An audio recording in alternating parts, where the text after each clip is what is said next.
Hi வணக்கம். இன்னைக்கு அழகு அழகு சீரியலோட ப்ரொமோ தாங்க பார்க்க போகிறோம். இவங்க தப்பாக பேசியிருப்பாங்க இல்லையா தங்கராஜ, எதுக்கு நீ அவர் கூட போய் சேர்ந்த அப்படின்ற மாதிரி சுரேஷ் கிட்ட சொல்லுவாங்க. நீ அவர் கூட சேர்ந்துதான் அப்படி கெட்டு போயிட்ட, உன் வேலையை நீ கரெக்டாக பார்த்துருக்கணும் அப்படின்ற மாதிரி சொல்லியிருப்பாங்க.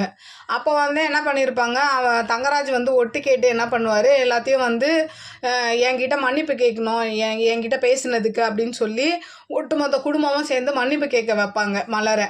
அப்போ இவனும் அப்படியே அமைதியாக தான் இருப்பான். பாக்யராஜும் அமைதியாக தான் இருப்பான், மன்னிப்பு கேட்கணுன்ற மாதிரி தான் இருப்பான்.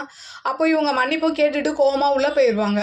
அதை ஃப்ரெண்டுக்கிட்ட போய் ஷேர் பண்ணுறாரு போல் பாக்யராஜ், இந்த மாதிரி என் மேலே ரொம்ப கோவமாக இருக்காங்க, என்கிட்ட பேச மாட்றாங்க, ஏன்னா இந்த மாதிரி நடந்த விஷயத்தெல்லாம் சொல்லும் போது அப்போ அவங்க ஃப்ரெண்டு சொல்கிறாரு, என்னது மன்னிப்பு கேட்க வச்சியா, பாடுறா நீ ரொம்ப கொடுத்து வச்சவன், அந்த வீட்டில் உனக்காக மன்னிப்பு கேட்டு இன்னமும் அந்த வீட்டில் இருக்காங்கன்னா நீ அவங்கள கோயில் கட்டி கும்பிடணும் அப்படின்ற மாதிரி அவங்க ஃப்ரெண்டை அட்வைஸ் பண்ணுறாரு.